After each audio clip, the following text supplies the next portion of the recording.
Welcome into Super Bowl Thursday, ladies and gentlemen. This is the Fantasy Football Players Championship high-stakes fantasy football show on the Better Sports Network. I am your host, Eric Balkman. Follow me on the X at Eric Balkman. Of course, you know me from the High Stakes Fantasy Football Hour, the Road of His High Stakes Lowdown, and of course, the Fantasy Football Players Championship.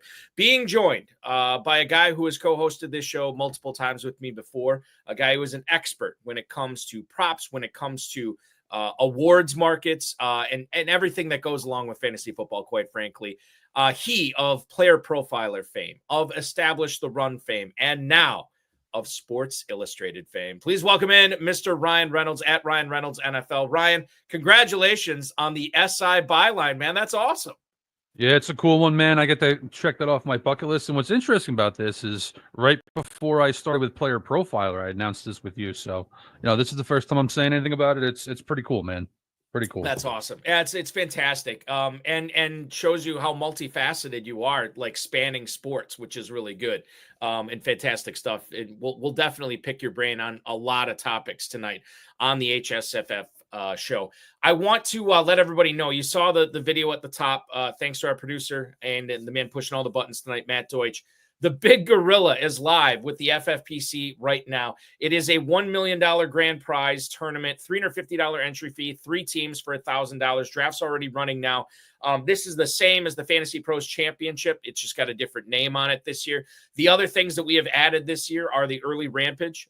So if you are in one of the first 200 leagues, 200 drafts that fill in this competition prior to June 14th, you will be in the early rampage tournament, and that will feature a $10,000 grand prize. So you enter now. Not only are you entered into the Big Gorilla, but you're also in the early rampage. It's basically 2 tournaments for the price of 1. And the 7 Bananas promo is live. If you consecutively get the number 7 pick in 2, 3, 4, or 5 straight drafts, you will cash incremental prizes in that. Starts off at some free teams, goes all the way up to a free jungle safari for 4 if you are able to get the number 7 pick 5 times in a row. That's at myffpc.com. Also, the Never Too Early Best Ball tournaments going on there as well right now. The Classic and the Super Flex. You can enter for $125 or $35 right now. $40,000, $10,000 grand prizes. Those tournaments have been going on for about a week and a half, 2 weeks now.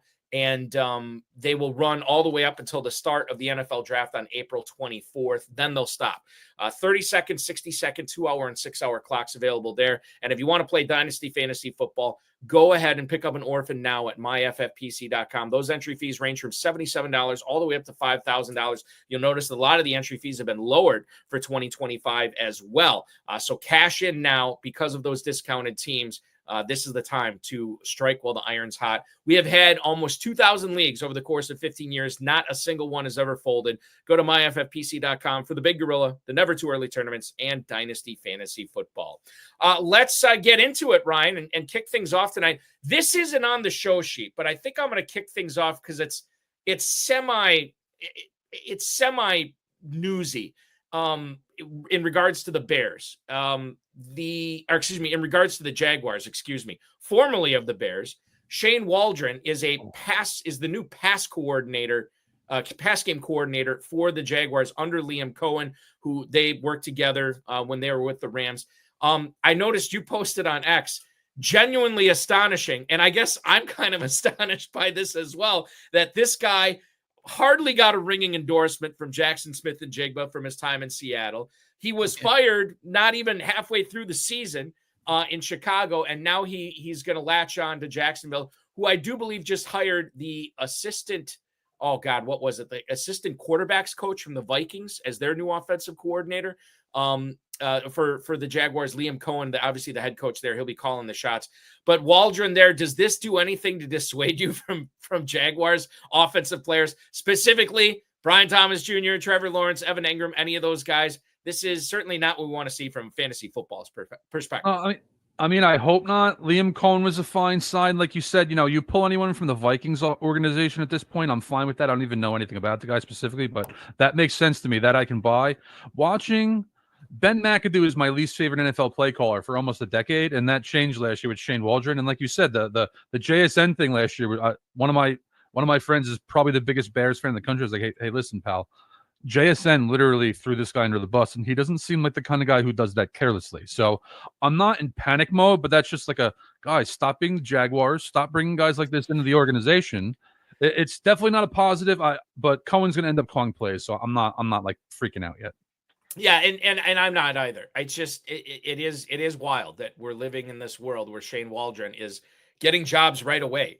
Coming off a gig where he didn't make it through half the season, and now all of a sudden he has another job. So good on you, Shane Waldron. Congratulations. Yeah. I mentioned this at the top, Ryan, that best ball drafts are off and running. We look at the ADP right now in the FFPC Never Too Early Best Ball Tournament, and I wouldn't say it's consensus, but it's pretty close to consensus.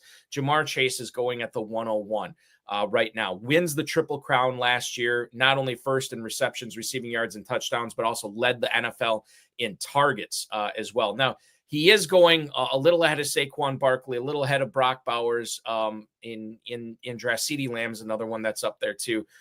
If you had the number one pick in an FFPC Never Too Early Best Ball Tournament draft right now, bearing in mind that these are tight end premium drafts, is Chase the guy for you there? Is that who you'd be taking at 101? Or is this not as consensus as probably it should be at this point?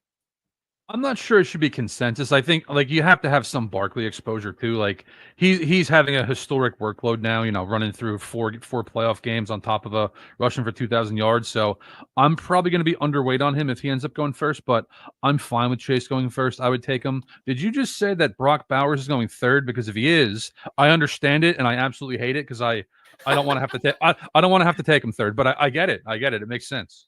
I said this earlier in the season when I was talking with some high stakes players. That was the question I was asking him, like halfway to maybe more 2/3, 4 or 3/4 through the season. I'm like, hey, who's your 101 next year?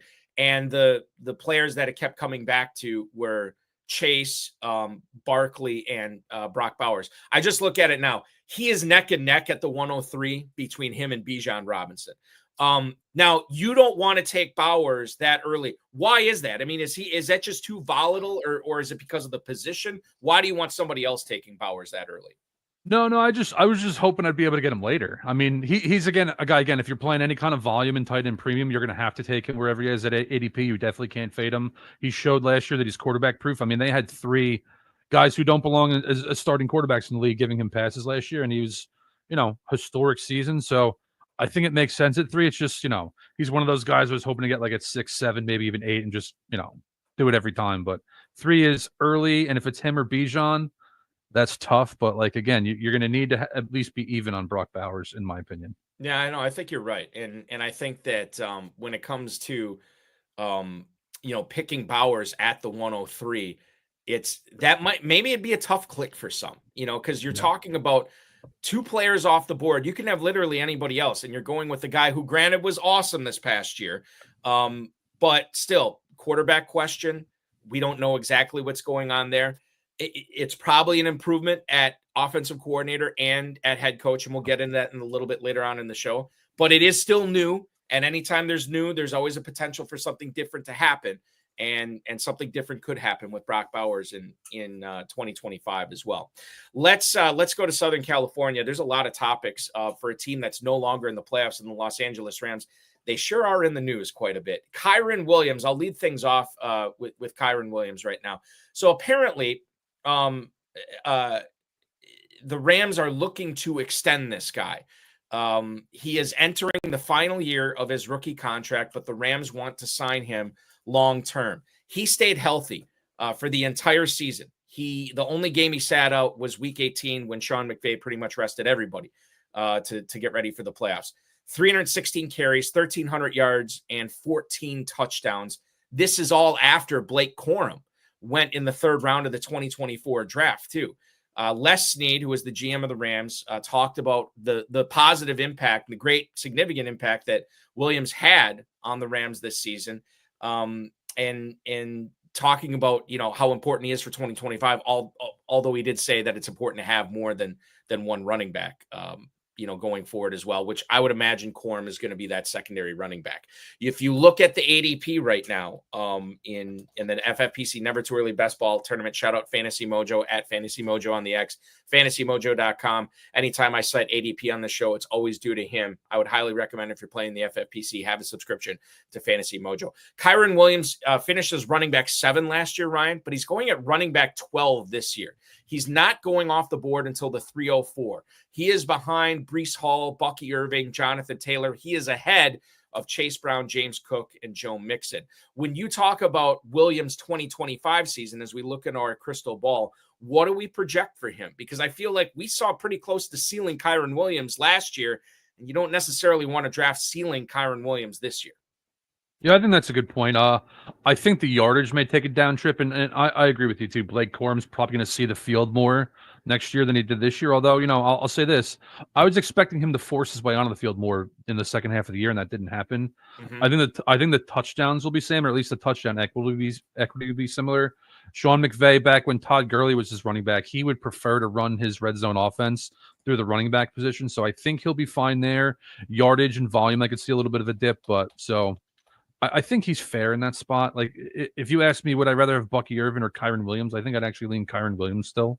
But yeah, you're probably right. His ceiling is, then again, we were saying this time last year too, that we've probably already seen his ceiling, and maybe his ceiling is, this is just who he is. I wonder it. Well, let me just pivot and talk about Bucky Irving for a second. He's going in the same neighborhood. You mentioned Williams over Bucky Irving. Is it because well, I don't know. I think there's a lot of issues when because there's a lot of people that are going to be high on Bucky Irving in 2025, but he's not the biggest guy in the world. And certainly he proved that you don't have to be the biggest guy in the world, at least for 2/3 of a season. Can he do that for an entire season? Are they going to bring somebody else in? Rashad White is still there, new offensive coordinator in Tampa Bay. I mean, there are some differences in what we're going to see in this year's version of the Buccaneers as opposed to last year, which I think could affect Irving as well, and maybe not in a positive way. Yeah, I mean, they have Sean Tucker there too. That all three of them got some work. Obviously, Bucky Irving kind of blew the remnants of my hair back a little bit. He did more than I was expecting. But, two things here. One, on the positive side, Tampa had a really high-performing offensive line last year. That's usually pretty sticky as long as they don't have injuries, so they have the foundation there. I could see their offense taking a step back. They've now lost their play caller 2 years in a row. Baker Mayfield played at a borderline MVP caliber level, so expecting that. So, I don't want to make that the expectation for how I'm handling things. So I think it's there. I think you're drafting him at a ceiling if you're taking him in the middle of the second round or so. Yeah, and you're probably right. Regards to Irving, his specific ADP, if I can find it here, it is 209. You're looking at for Bucky Irving at the running back 10. So a little bit later than mid-second round, but still, I mean, you are asking a lot of whatever player you pick there. And if Irving certainly could pay off, and maybe fortune favors the bold, and he actually goes higher than the 209 as we get deeper into drafting season, I don't know. But that's certainly a player that we'll be watching as far as ADP goes going forward. Getting it back to Los Angeles here, Ryan. Cooper Kupp posted on X earlier this week that the Rams are looking to trade him. 3 years ago, he had 145 catches for just under 2,000 yards and 16 touchdowns. Oh, how things change, because he looked like dust and a shell of his former self this past year. 2021 was unbelievable. 2024 was the opposite of unbelievable. He's had problems staying healthy. Cooper Kupp is now well behind Puka Nacua in the pecking order as far as targets go for Los Angeles. Now, he is going to be 32 in 2025, looking like he wants a shot at the Super Bowl. Why wouldn't you? Bill Hollywood chiming in the chat. Could see Kupp going to Jacksonville. I mean, we'll see. I don't know. When you look at Kupp in 2025, you obviously lower your expectations. However, if I could interest you, Ryan, in a receiver with the resume of Kupp and say you only have to pay 10th round draft capital, you can get him as the wide receiver 49 right now. Is that still a player that you want to invest in? Or drafting philosophy, would you rather go with a young up-and-comer at that level and a guy who could perhaps blow his ADP out of the water in a positive way, whereas Kupp maybe won't. How do you feel about Cooper Kupp, given that he is going at the 9-10 turn right now? That's a good way to frame it. Usually I'm an upside better across the board pretty much. So in most cases I'd rather have the rookie wide receiver, the rookie pass catcher. With Kupp though, it depends on what team he goes to. My concern is Matthew Stafford basically turned him into Jerry Rice a couple years ago, like you said. A historic season out of him, and he kind of got iced out of the offense in the second half last year. So that's a warning sign. That looks like a potential catastrophe. So again, it all depends on where he goes, but I'm leaning towards passing on Kupp in general, unless he goes into a great situation. So if we're drafting right now and we don't know where he's going to go, is he worth? I mean, is he just the type of player that you take there just to say, oh, I just want some shares? Well, and we'll see what happens. Or is he just a full fade for you at this point until he finds a home with a new team? I wouldn't say full fade, probably like a half fade. Like, if we're talking about like 8.25% is roughly like staying even on a player, I'm looking for like 3 to 5% on Kupp at this point. Okay. And I can definitely see that too. I think that Kupp is going to be one of these, almost like playing a role of like a backup running back this season, where especially for best ball, it's great because there's probably going to be like a 2 or 3 week window, regardless of where he ends up, where he's going to pay off for you, right? But outside of that, managed leagues, I don't know if you want to Big Gorilla. I don't know if I want to mess around with him because I'm never going to know when to start him. Keeping it in Los Angeles and perhaps maybe a beneficiary of Kupp moving on from the Rams, Higbee apparently is expected to have a big role for the Rams in 2025. Tyler Higbee is a key player for the Rams' future going forward, according to Sean McVay. He basically did not play at all this past season. He tore his ACL in the wild card loss back in 2023. 5 games this year, 20 catches, 178 yards, and 3 touchdowns. And quite frankly, I mean, he doesn't look like he's 32 years old, or 31, I guess, at the time. He's going to be 32. Tight end premium formats, knowing that there's a non-zero chance, Ryan, that Higbee could be the number 2 target earner, and maybe number 3, because Kyren Williams will still be up there. In an offense where, granted, we don't know exactly what's going on with Stafford. We think he's going to come back to the Rams, but there's been nothing official announced yet on he's probably going to need a new contract if he does come back. So knowing that there are some moving pieces, but understanding the upside, Higbee has tight end 34 in the 18th round. I mean, my God, this is Ben Sinnott, Theo Johnson, Elijah Arroyo, Gunnar Helm territory. I mean, I think I could make the case that even though Higbee's probably the oldest by far and away out of all 5 of those guys, he actually might have the greatest upside. I think he's being underdrafted in the 18th round. Yeah, 2 things for you, Eric. First is I've had some really good player pools in the past where Higbee's had his 3 touchdown weeks and just probably cost me tens of thousands of dollars. So I have a mild fear of Tyler Higbee's monster games. 2, as you know, since we've done a few of these shows, I'm more of a film guy than a data guy. And the thing, it just the way you framed it was perfect for this. Towards the end of the year, it was surprising how Tyler Higbee was being used in the offense, just like as soon as he came back. So I'm with you, especially in best ball, 18th round. I'm clicking him for sure. There are going to be players that will take an elite tight end early in the never too early tournament, and they will not take another tight end till the end of the draft. I think pairing Higbee with McBride or Higbee with Laporta, Higbee with Bowers, any of those guys, I think you're doing it the right way. And then just leaving it at that, just stopping at 2 tight ends. I think that makes perfect sense as we move forward here in the never too early best ball tournament. There's only 20 rounds in this. And so certainly if you get Higbee as your number 2 tight end after already having a top 5 guy, I think you're doing it. You're constructing your teams, at least that portion of your team, in the right way. Moving on to Washington, D.C., Terry McLaurin. Wow, what a season he had. In fact, it was a career year for him. Quarterback obviously having a lot to do with that, with Jaden Daniels. But the number 4 receiver in fantasy football this past year, McLaurin. 3 catches, 51 yards receiving, 36-yard touchdown in his final game of the year against the Eagles. But Daniels to McLaurin was something that we saw nearly on a weekly basis. I think back to back when we had NFL primetime. Well, we still have NFL primetime, but when Tom Jackson and Chris Berman were doing that, I would settle in to watch that on Sunday nights.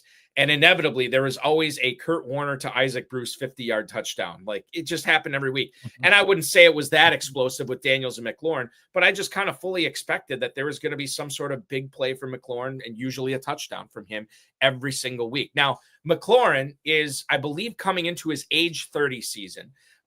There is a narrative out there that Daniels is going to be even better in year 2.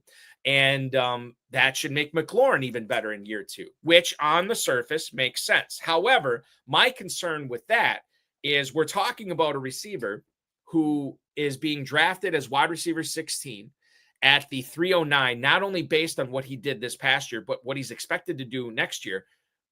In a year when Washington could have another significantly better number 2 receiver than what they had this past year. You could have Jaden Daniels regress a little bit. I mean, maybe he was playing above his head. I'm sure he was playing above his head towards the end of the season. He's great. I don't know if he was otherworldly. It kind of reminded me what Jordan Love did at the end of the 2023 season. And I knew he was playing well above his head. And when he came back down to to earth in 24, it didn't surprise me. I could see a version of that happening with Daniels, although I do think Daniels is the more talented quarterback between those two. However, I'm getting away from this.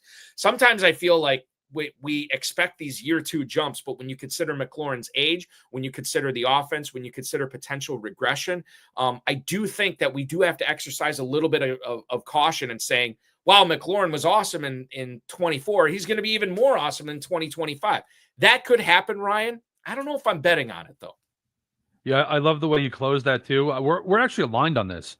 I'm a believer in Jaden Daniels. I don't think this was a fluke. I don't think anything like that. But we saw a little regression this year from C.J. Stroud. The term sophomore slump exists for a reason, so I could see some version of regression for Jaden Daniels as a passer. But the big thing for me, and you touched upon this, is I think Washington way overachieved given the status of their roster. You know, I think the general manager got a lot of praise this year, where Quinn, Jaden Daniels, Cliff Kingsbury deserve a ton. I do not think Washington is a great roster. They could absolutely bring in a more meaningful second option in the passing game that could cut in on McLaurin's workload. So I'm with you. I wouldn't expect – I don't necessarily think that things are going to be better next year. I want shares of both of them, to be clear, but I don't think I'm really projecting Terry McLaurin to be significantly better in 2025 than he was this past season myself. Yeah, I mean, I think if you take him at wide receiver 16 at the 309 and he finishes like, you know, in the top 10, you got to be thrilled with that. I mean, it's great value, but I think there's a very real chance that he finishes between 20 and 30. And then you're a little bit disappointed at where you drafted. And by the way, Garrett Wilson, Jackson Smith and Jigba, and T. Higgins going right above him in the FFPC never too early draft right now via for ADP. Right below him is Mike Evans, Rashee Rice, DJ Moore. Let's move on to talk about a receiver out of Indianapolis that's going significantly lower than all these guys, and that's Michael Pittman.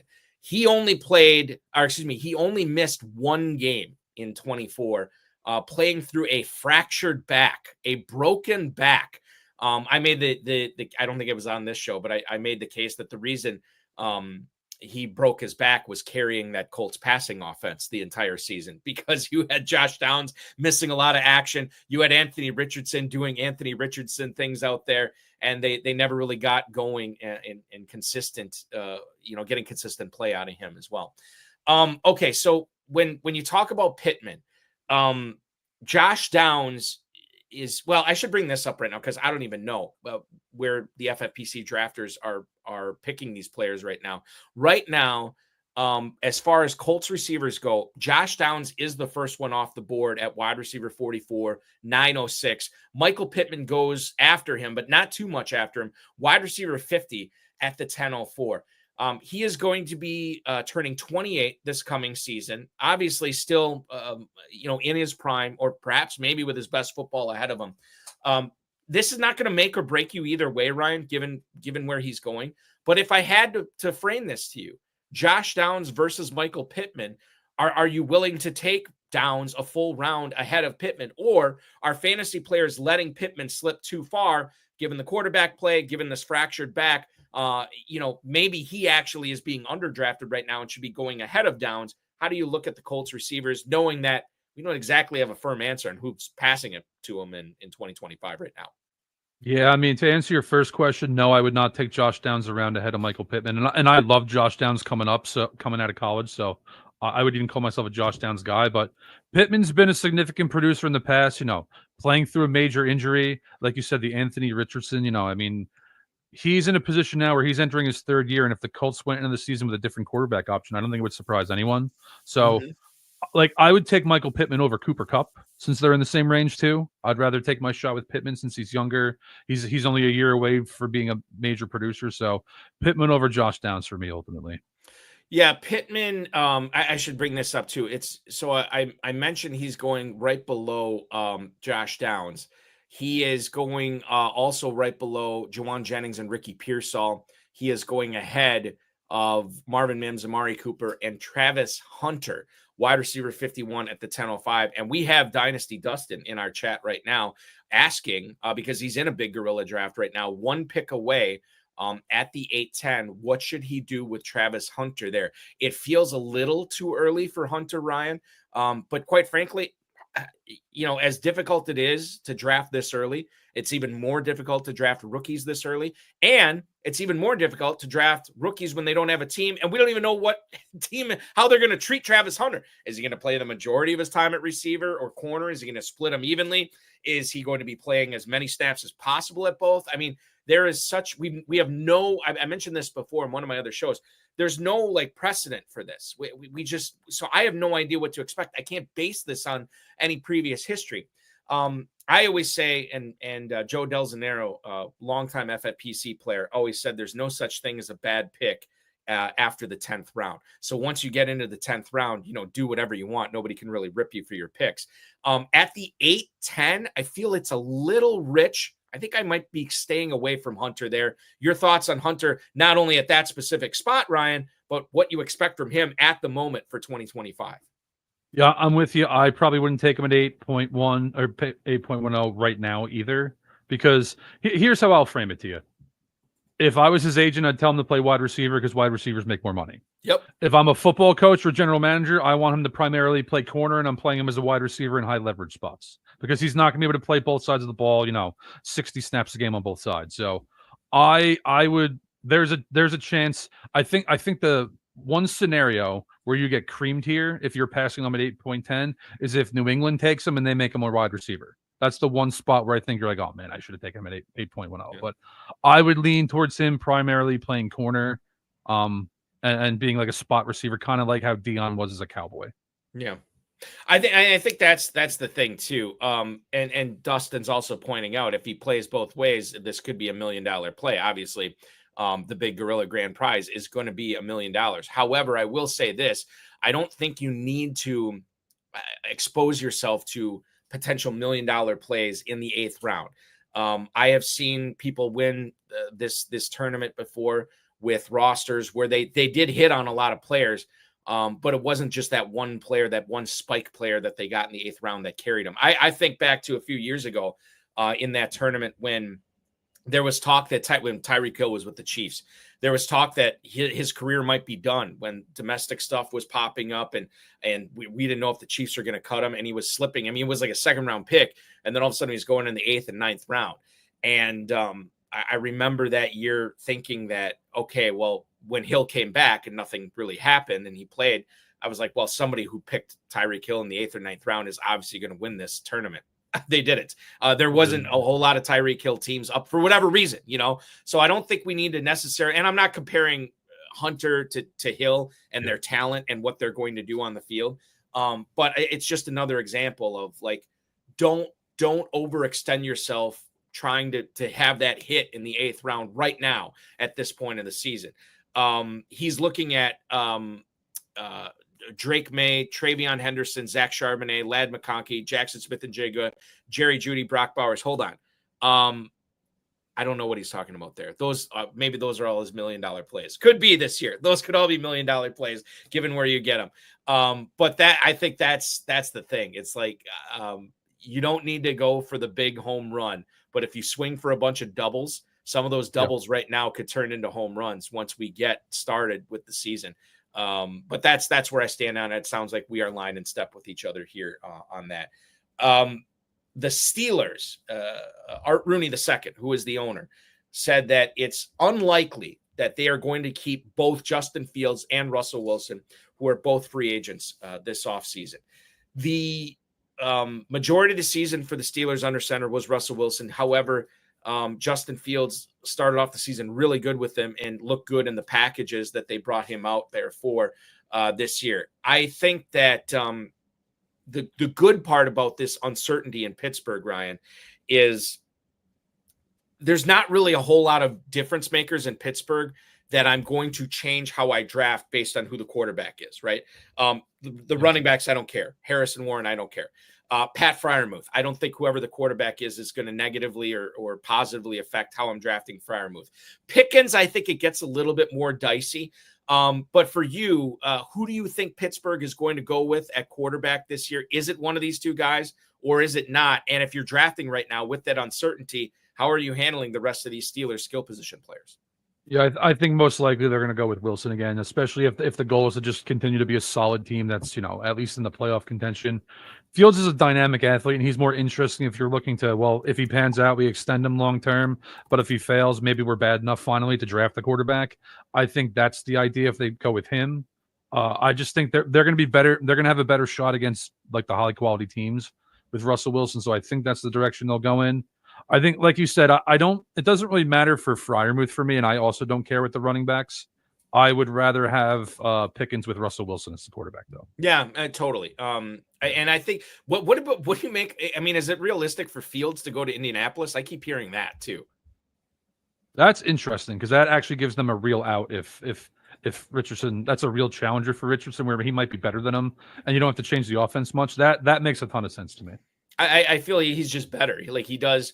I mean, maybe the deep ball for Richardson is better than Fields, but Fields, I think, is just he's a more polished pocket passer who can use his legs, right? And that's something that Richardson just does not have at this point of his career. Now, can you develop that while sitting on the bench behind Fields? I don't know. He certainly looked decent when he got benched and then came back for a little bit. I wouldn't say set the world on fire, but that's something to consider too, not only with Steelers skill position players, but knowing that we don't know who the quarterback for the Colts is going to be this season as well. Something that I alluded to earlier in the show, Ryan, Chip Kelly is the new offensive coordinator for the Raiders, and Greg Olson is the new quarterbacks coach there as well, joining the Pete Carroll staff there.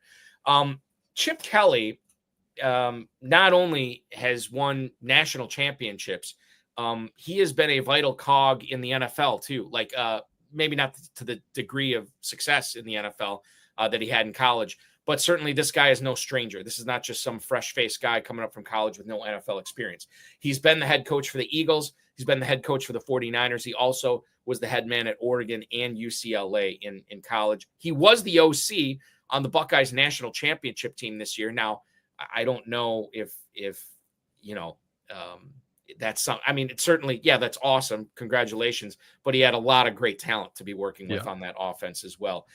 So you look at what Chip Kelly means for this offense. Greg Olson, this is, he was the OC in Oakland back in the day. Now this is his third tour of duty with the Raiders. But you look at him coming in to be the quarterback's coach. Who he's going to be coaching at quarterback hopefully is not on the roster yet as far as the starter goes. But I look at Kelly and Olson, the hires here. This makes me bullish on Brock Bowers, Jacoby Myers, and these skill guys there. I like what the Raiders are doing. I think the Tom Brady influence here in hiring John Spytek, who I once played high school football against back in the day, as their new GM. You have Spytek there, who I think is a smart guy. Brady obviously knows what it takes to win. And you get Pete Carroll, a guy who's won a Super Bowl, now as your head coach there. I think the Raiders are doing it the right way. And as bad as that Raiders offense was last year, man, give me more shares of Bowers, give me more shares of Myers. I really like the way they're trending right now.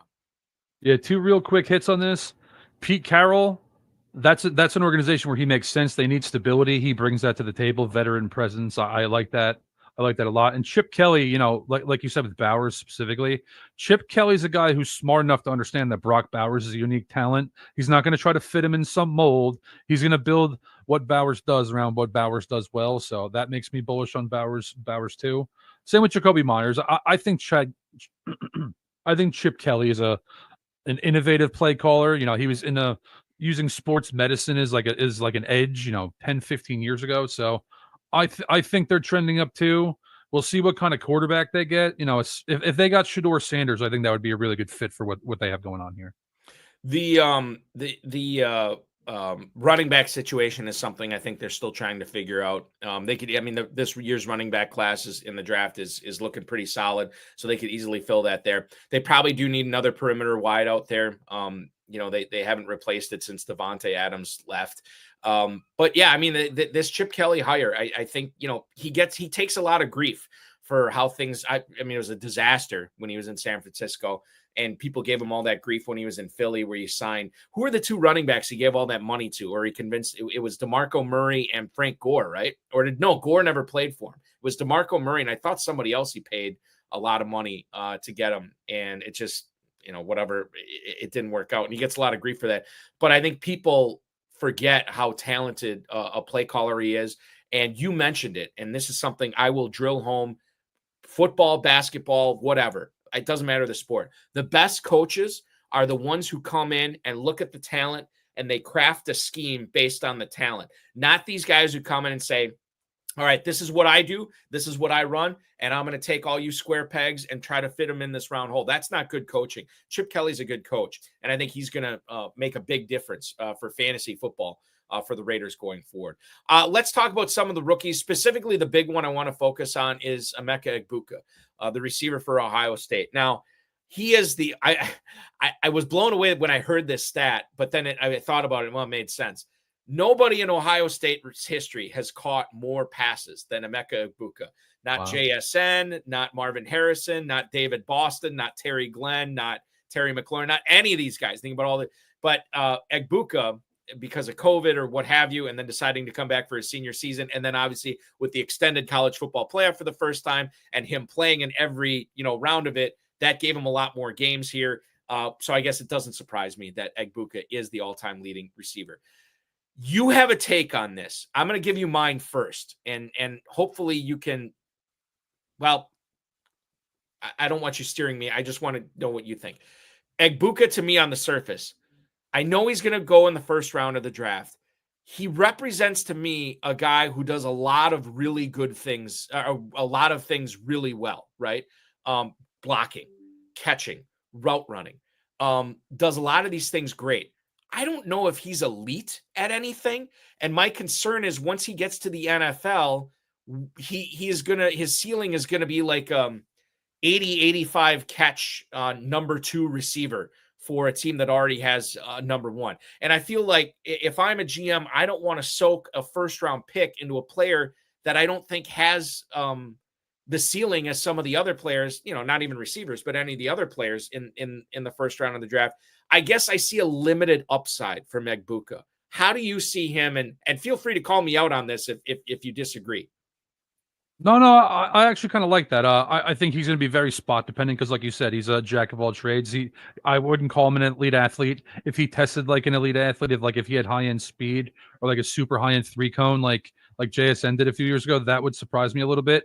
Him being the all time leader at first glance is like, wow, that's quite an achievement given all the players that have come there. But he caught my eye a couple of years ago where he's just a rock solid player. He goes to Houston. I think he's going to pay off. He'd be a really good fit there. I think if he went to Jacksonville alongside Brian Thomas, I think that's what he makes sense in that kind of spot too. If he went to the Raiders, since we just talked about them, there's a lot of clashing skill sets with him. If he goes to the Raiders, I think that would be underwhelming. I think he might even fall below your expectations there a little bit, but he goes somewhere that could use like a slot and in-breaking route runner, like not to undersell him completely, but like a Michael Pittman type player, I think he's a little bit better than Pittman, but that's kind of the bucket I'd put him in. I do think he can excel, especially in fantasy in that kind of situation. What, so, could you see, let me frame it this way. When I'm drafting in my rookie drafts for Dynasty, or even when I'm managing my Dynasty teams, I don't like to usually keep receivers on my team that I don't think will develop into being the number 1 guy on their team. I know there's a path for Egbuka to be a wide receiver 1. I know there is. But as you look at it, Ryan, how wide is that path? Is it narrow? Is there a little chance of it happening? Or does he actually have a significant chance of being a future number one receiver for a team in the NFL. How realistic is that, I guess? Yeah, I think like in terms of number one receiver, do I think he's going to be a top 10 receiver in the league? Top I don't. 10, top 12. Okay. All right. If I think, do I think could it be like between like 18 and 25? That's probably where I think he'll land in, is in that range. All right, and that makes sense. And I'm glad that I'm glad that you and I kind of share our because I haven't heard this from Egbuka. I hear a lot of people talk about Egbuka and talk about how great he is. And like, God, I'm just, maybe it's me, but I'm not seeing it. But at least you're seeing it too. That we both think that maybe the ascendance of Egbuka into being a massive difference maker once he gets to the NFL is a little bit overrated. We'll see. I mean, I hope it turns out great for him. Xavier Restrepo, and we'll go rapid fire with a lot of these guys. Xavier Restrepo, who is actually catching balls from Cam Ward in college, was a player that, again, I think you were kind of drafting him in fantasy as a player who is a volume guy. Who's going to get a lot of catches, who's going to get a lot of stuff underneath, knows how to get open against zone coverage. And then he gets to the Senior Bowl, and I've heard differing reports on this guy. I've heard that he looked really good to some people. I've also heard that he kind of underwhelmed when he was performing at the Senior Bowl. But a player of his ilk, a guy that is, maybe doesn't have the massive catch radius, maybe does not have the speed to take the lid off defenses. You kind of know what you're getting with Restrepo. In your opinion, once he gets to the NFL, is that what we're looking at? Like poor man's Julian Edelman, poor man's Wes Welker, that type of player for Restrepo? Yeah, I like that. That's fair. Because, again, those guys, if they don't play with Tom Brady, their careers look closer to Brandon Stokely's, outside of Indianapolis. So, yeah, I think he can be a complimentary piece. Like he's your third receiver. If you're a team like Dallas that just needs two guys to play alongside CeeDee Lamb, he can make sense there, fill into more of a Cole Beasley role that they've been missing for years. So I think that's probably what you're looking at with him too. Isaiah Bond is entering the draft. He's going to be in the NFL draft coming up in April. He caught 34 passes, 540 yards, and 5 touchdowns this past season. He was with Alabama in 2023, caught the game-winning touchdown against Auburn on a 4th and 31 play with less than a minute to go in the game. That's probably his, a career highlight. But when you look at a guy like Isaiah Bond, this is 2 consecutive years, right, that we're going to have 2 Texas receivers, right at the forefront of 2 of the the top receivers being drafted. When you look at Isaiah Bond, is he one of these receivers that just kind of blends in after the Tet McMillans and those guys are off the board, or is this guy going to be a significant difference maker maybe as soon as the end of his rookie year? Yeah, he's someone I have to dig in more because I remember watching him from last year. I haven't really zeroed on him in this year, but from first impressions, I'd say more of a role player than than an Xavier Worthy or someone that has like lid lifting wide receiver 1 upside in fantasy for sure. I think he's more of a secondary player. Yeah, which and that's kind of how I view him as well. This guy could be a secondary player. I don't know what to think of him.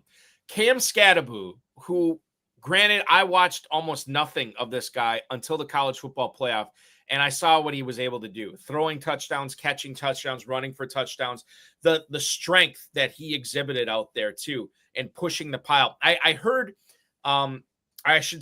saw somebody on X, like a well-respected analyst who was talking to an NFL scout that said that strength that we saw against Texas, where he is breaking tackles, he's pushing piles, that's a translatable thing once you get to the NFL. Now, he chose not to go to the Senior Bowl, didn't play in the Senior Bowl game, but finished 5th in the Heisman voting. I think this year was kind of slighted that he wasn't invited to be a finalist for the Heisman Trophy, to be actually at the ceremony.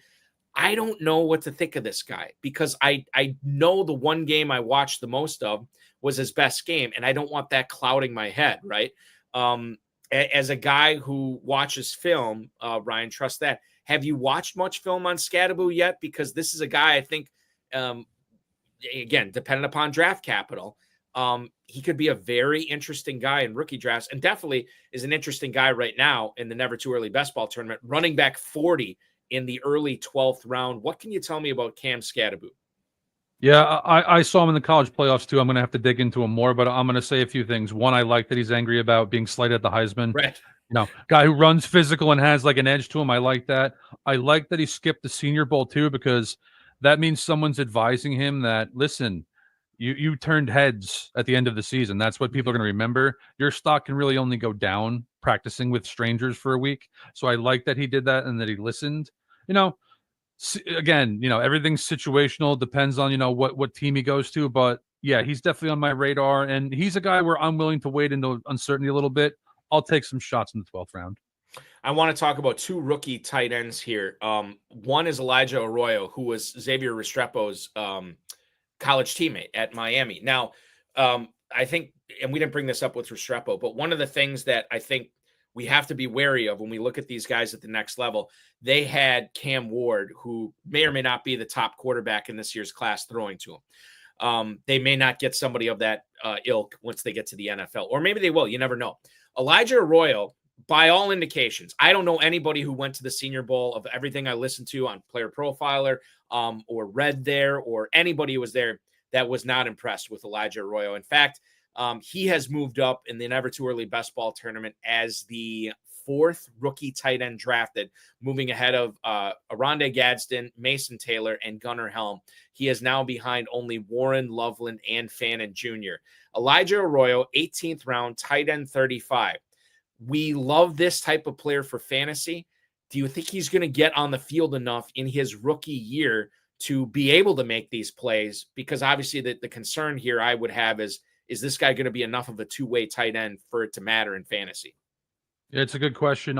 Here's what I can say to you. I go into the college process every year where I don't want to know who anyone is. So when I watch someone like Cam Ward, I can see if any of his teammates pop out to me, and I have this guy's name written down. So he showed me something while I watched Cam Ward throughout the year. The thing is like how many rookie tight ends? It depends on where he gets drafted, honestly. How many rookie tight ends make an impact in their first season? You're wading into uncertainty there in round 18, especially in any kind of tiny and premium format. Worth the risk in a lot of situations, but again, that's mostly about draft capital and which team he goes to. If Elijah Arroyo did not impress you the most among rookie tight ends at the Senior Bowl, chances are you are saying Mason Taylor was the most impressive tight end there. A guy who's built like a truck, that has the Hall of Fame bloodlines. His father is Jason Taylor, the former defensive end for the Miami Dolphins for all those years. This is another guy. Now, he has not moved up as much as Arroyo. He's going as tight end 39 in the 19th round. Ryan, I know almost nothing about Mason Taylor. Can you give me anything on Taylor? He's on my list. I know that he's related. I know his father's Jason Taylor, who's an elite athlete and things of that nature. But unfortunately, I'm not at the process yet where I got a ton of him either. Which is fine, because these guys that I mentioned, these tight ends, 18th round, 19th round, 20th round. If you're a volume drafter, especially in the Never Too Early tournament, take some shots on these guys. I mean, you never know. These guys get drafted, like you said, they get the right draft capital, they go to the right team.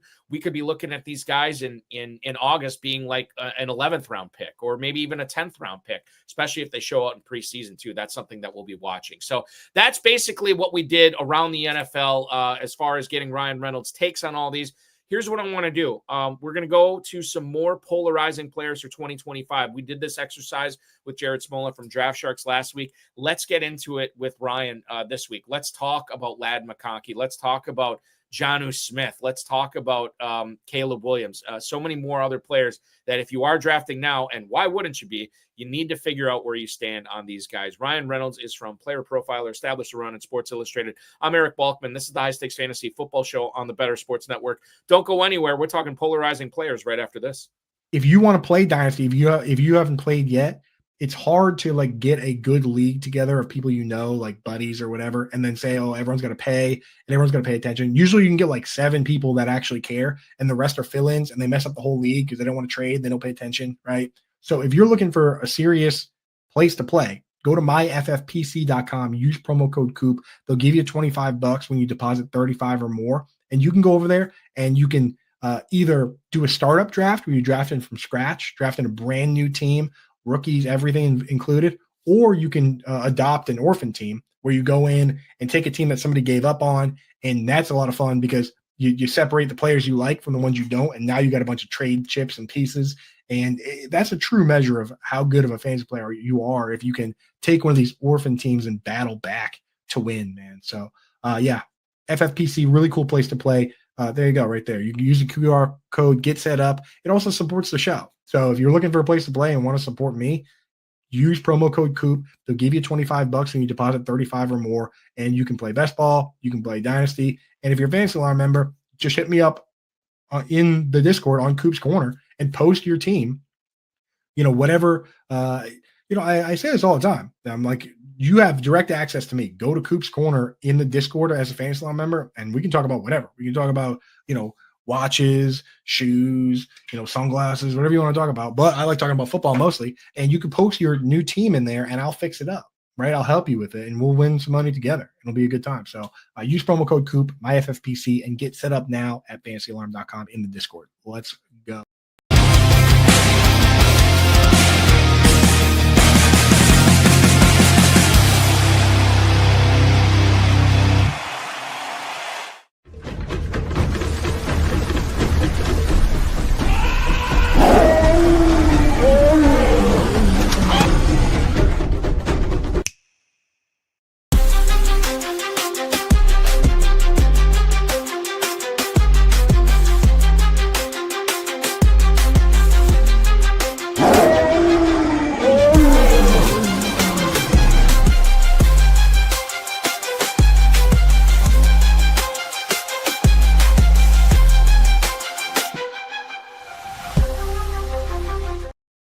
Welcome to the jungle, indeed. The big gorilla going on at myffpc.com, as well as the Never Too Early Best Ball and Superflex Best Ball tournaments. $40,000 grand prize, $10,000 grand prize in the Superflex Best Ball tournament, a $125 and $35 entry fees in those respectively. Those tournaments are off and running now. They're going to go through April 24th. The day the NFL draft starts is the day those drafts close. 30-second. 60-second, 2-hour, and 6-hour clocks going on over at myffpc.com. Check it out. Join them today. All the ADP we're talking about on the show tonight is referencing those tournaments. So put it to good use as we are talking with Ryan Reynolds from Establish the Run, Player Profiler, and of course, Sports Illustrated. At Ryan Reynolds NFL is where to connect with them there. Polarizing Players for 2025. I got a boatload of them. It seems like every player is polarizing to some degree every year, Ryan. Your colleague at Player Profiler, I brought this up a couple of weeks ago. Theo Greminger said this towards the end of the 2024 season when David Montgomery went down. He said, watch what happens. Gibbs is going to go crazy. He's going to help all these people win their fantasy championships. And because of recency bias, we're going to think that we're going to forget about Montgomery coming back in 25. And we're going to think that Gibbs is going to be the guy. Now, he made the case, and I happen to agree with him to a certain degree. I think there will be some drafts in the Big Gorilla this year or the FFPC main event where Gibbs goes at the 101. People just won't be able to resist. I don't think it happens a lot, but I think it will happen. But that said, his ADP in the Never Too Early tournament is at 106 right now. Is that too high for you, Ryan? Would you be looking at a different player other than Jahmyr Gibbs at the 106? Bear in mind that he is the number 3 running back off the board, sandwiched between Justin Jefferson and CeeDee Lamb in the ADP right now. Yeah, maybe I'm taking Justin Jefferson ahead of him, but I think it's the general range is fine. And I'm going to say this is, I think it's a bit hot taking now. I don't think it'll be when we do this around this time next year. If I'm an NFL general manager and I could have one running back in the whole league next year, it would be Gibbs. Wow. I think he's the most talented player at the position. I think Barkley's a great player himself, but he's the workload on him, everything like that. Gibbs' ability to make people miss in space is, his speed is just unparalleled. And you put him with that Lions offensive line and that offense. But like you said, Montgomery, if Montgomery wasn't there, he'd be on the short list of people I'd be thinking about at 1.01 if Montgomery wasn't there. But since he is, 106 to 108 is where I'd have Gibbs. So let me just bring this up. Ben Johnson, obviously no longer the OC there. They've hired John Morton, who came to from Denver. It wasn't the offense. He was like some sort of assistant there. Was he like? I gotta look this up now. This is going to irritate me to no end. John Morton is now the Lions offensive coordinator. Last year for the Broncos, he was the pass game coordinator. The last 2 years, the pass game coordinator for Denver. Does that change the way you think about Jahmyr Gibbs? And we could expand this to other Lions too, St. Brown, Laporta, Jameson Williams. How big of an impact does Ben Johnson leaving have, knowing that John Morton is going to be calling the plays for Detroit now? Just in a broad sense, Sean Payton and Ben Johnson actually handle their running back deployment similarly. Like they want a banger like Montgomery, like it was Mark Ingram back in the day, and an electric guy like Gibbs, where Payton had Reggie Bush. So philosophically, again, like if Morton thinks the same way as Sean Payton does, even to agree, it's probably going to be similar in that regard. But yeah, I mean, Gibbs is going to be a guy who's hard to take off the field, though, is I think the bottom line too here.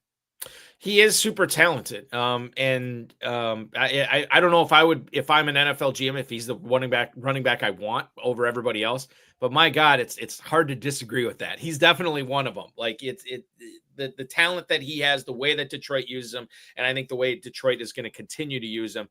Yeah, I think middle of the first round, end of the first round, if you can get him that late, that's fine. Now, a player that was going at the 101 on a lot of drafts last year, and I apologize, mea culpa here, I misled people on Christian McCaffrey.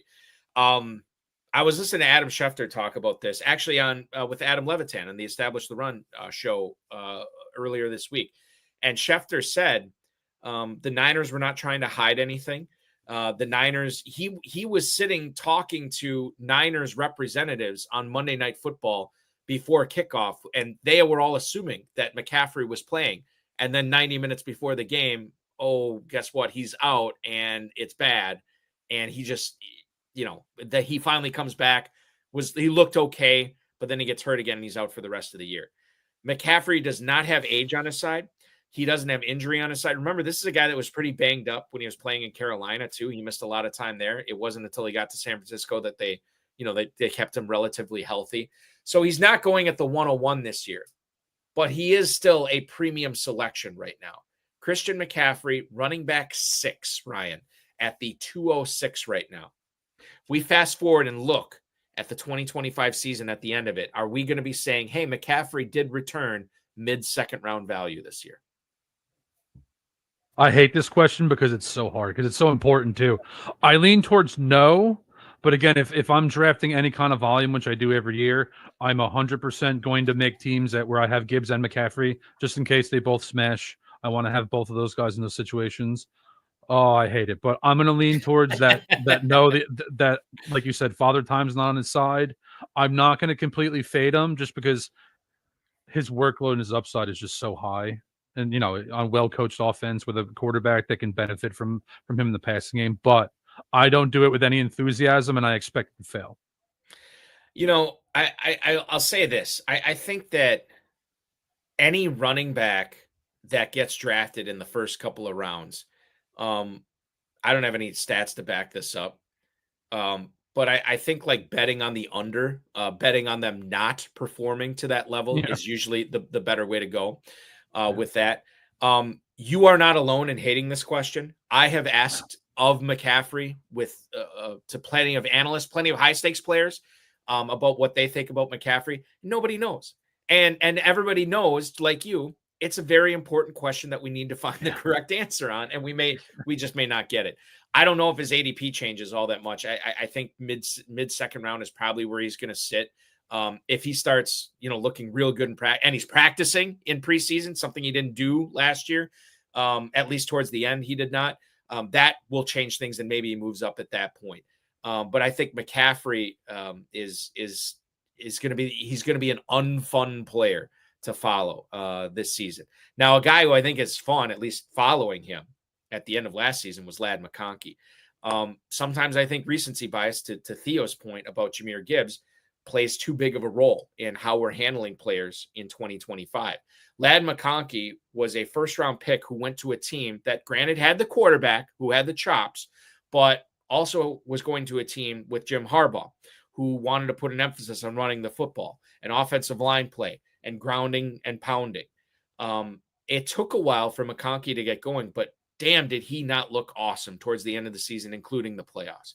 Is that playing too large in our minds right now? Because Ladd McConkey at this point is wide receiver 11, Ryan. Only 10 receivers going off the board before him.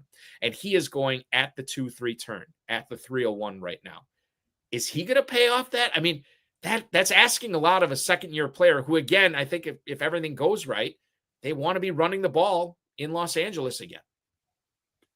I'm going to say yes. I think he belongs in this range, and there's a few reasons. One, like you said, the quarterback, well-coached team. They have the foundation with the offensive line, but the big one for me is his skill set is very comparable to Keenan Allen's.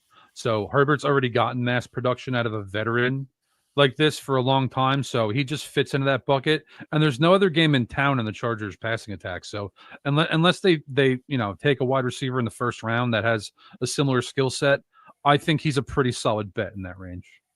And I don't think they will. I mean, they did with Quentin Johnston in 2023, right? And then they go back to low with McConkey. Can't imagine they do it third year in a row unless, Matt Millen's their GM or something like that.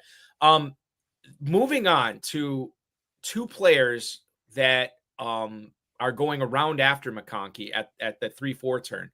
And their careers are at much different spots, right? Mike Evans is a guy who, 10 years in a row, 11 years in a row now, has had 1,000-yard season, always performing, getting into the end zone. Baker Mayfield looks awesome doesn't matter who his offensive coordinator is. He was putting up numbers. Mike Evans is getting up there in years. However, he's still performing. Rashee Rice is going right next to him. Rice is coming up on what will this be, his third season? Yeah. Third season in the NFL.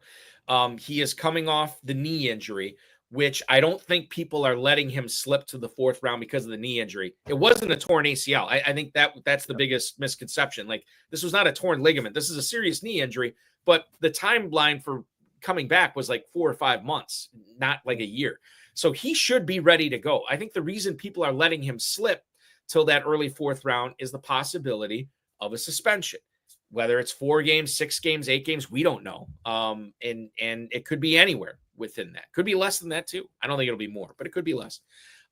If you have the decision and you decide you're taking a receiver at that 3-4 turn, Ryan, and you have made up your mind it's either going to be Evans or Rice, let's say you're not a volume drafter. You're only drafting one team, which, number one, what are you doing? Draft more than one team.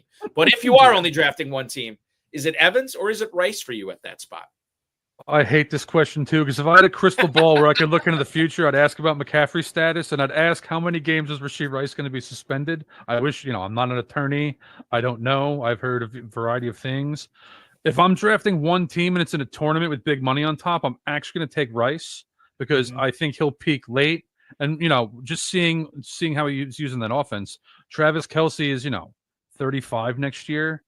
And the only other inside operator that they have is Rashee Rice. And he was just, seeing massive volume every week before his injury. So I think I hate it because of the legal issue.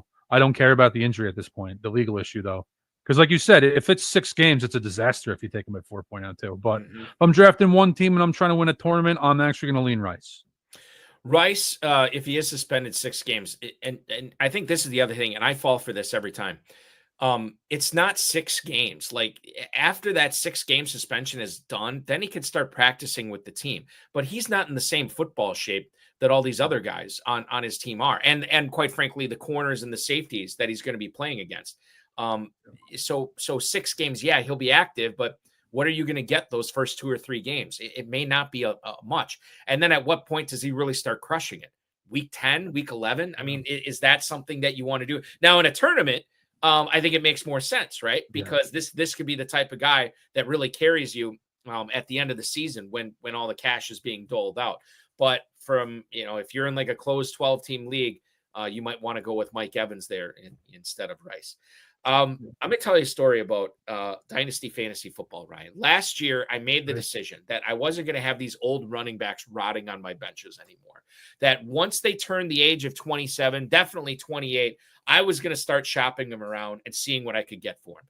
And if I got a first-round pick, yeah, I was doing it. Like, just whatever, man. I will wash my hands of it. I want to have ascending assets on my team. These guys are not ascending. Now, I successfully pulled it off with Joe Mixon in a couple of leagues. But the one guy I could not get any bites on. And in fact, I don't even know if I might have got offered like a late second for him, but I got nothing that I would deem equal value for was Alvin Kamara. Could not get rid of this guy. in drafts last year. I had people responding to my trade offers with all caps, ha, ha, ha, ha, ha, ha. Like, this is a big, and I'm like, okay, I guess I'm overvaluing Alvin Kamara. I mean, I guess he's just going to have a bad year, and he's just going to rot on my bench this year. That's what I have to do.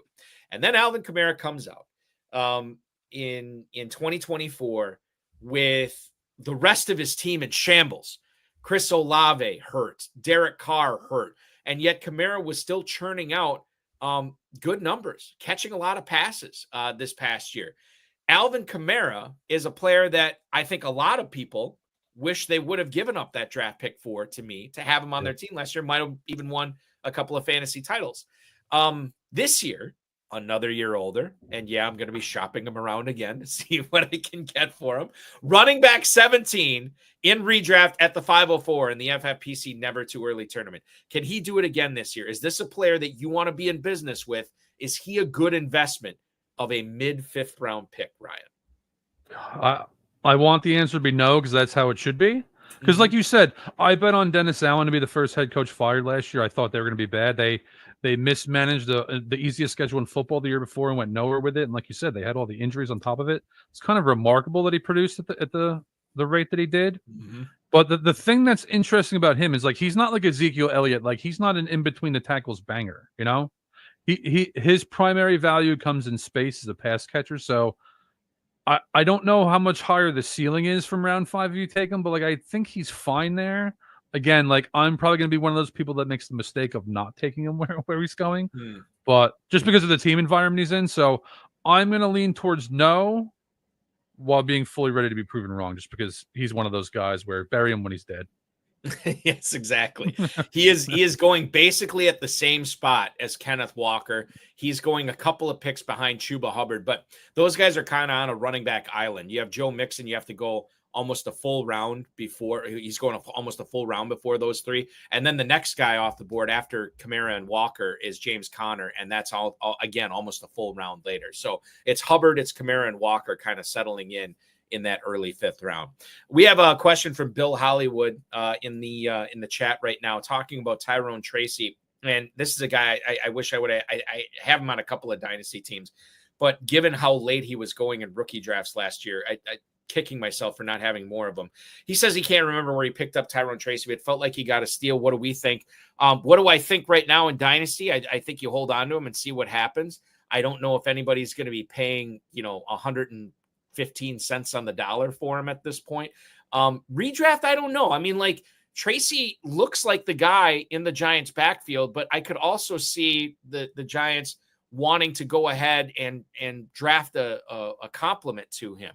A Travion Henderson or another a yin to his yang, right, in that Giants backfield. Yeah. And if that's the case, well, then that kind of neuters Tracy's redraft value a little bit, and quite frankly, his dynasty value too. He's running back 21 right now at the 606, Ryan. How do you feel about Tyrone Tracy at that point, knowing that this Giants backfield is a work in progress that they're probably going to address?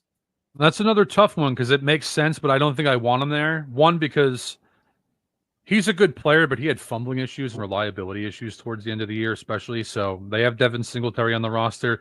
That coach and that GM, they're all playing for their jobs this year. So, like you said, I could see them bringing in a compliment. I'm not going to outright fade him, but I was hoping he'd be like around the 7-8 turn. Mm-hmm. And him going as early as he is, like, I'm going to take my foot off the gas a little bit with him, at least early. Montgomery and Omarion Hampton are the two running backs that are going before and after him, respectively. Again, right in that mid-6th round. That's where you're looking at Tyrone Tracy. So there you go, Bill. I hope that helps. Jerry Jeudy, another player that I was not in business with last year, and obviously totally regretted it because of the tear that he went on, especially after his trade to Cleveland. Wide receiver 31. 5'11" right now is where he's going. Is that too low? They extended him. They obviously believe in him. We saw he had his best games with Jameis Winston at quarterback last year. I don't know if that's going to happen again. Winston, I think, was down at the Super Bowl this week, kind of talking about why the Giants should sign him, like selling himself to the Giants. So I don't know if that means the Browns don't want him back, but Judy's an interesting guy because when he had decent quarterback play, he was elite at the position. How much does that matter? How much does that factor in? And the fact that, we don't know who it's going to be. Are we penalizing him too much by not taking him until the end of the 5th round? This is Jordan Addison, Chris Olave, Roma Dunze territory. These are tough questions. I'm going to put him at the back of that list because here's how I see this. I think Deion Sanders has point blank said this, but I don't think he's letting his son go to Cleveland, which means they're either taking Cam Ward or they're re-signing Jameis Winston. And if they don't do one of those two things, they're kind of in a disaster area. Like, right. What do they even do? Do they bring Joe Flacco back? Like, what are their options from there? If they don't, are they taking Jackson Dart with the 2nd overall pick? So I'm going to probably lean away from the uncertainty of that situation. Although, like, again, if Jameis Winston comes in, like, this guy could be in that Rashee Rice, Mike Evans spot conversation right after that. So I'm going to lean away from it, but you could pay for it if you fade him. And the other thing too, that you didn't mention that, and maybe this has a small chance of happening, but what if Sam Darnold goes to Cleveland too? Yeah. I mean, that'd be interesting as well. Anybody who's competent. And the thing is, and I bring this up all the time, and viewers are probably sick of me talking about it. I need a quarterback that is good but not great, or maybe not even good, just average.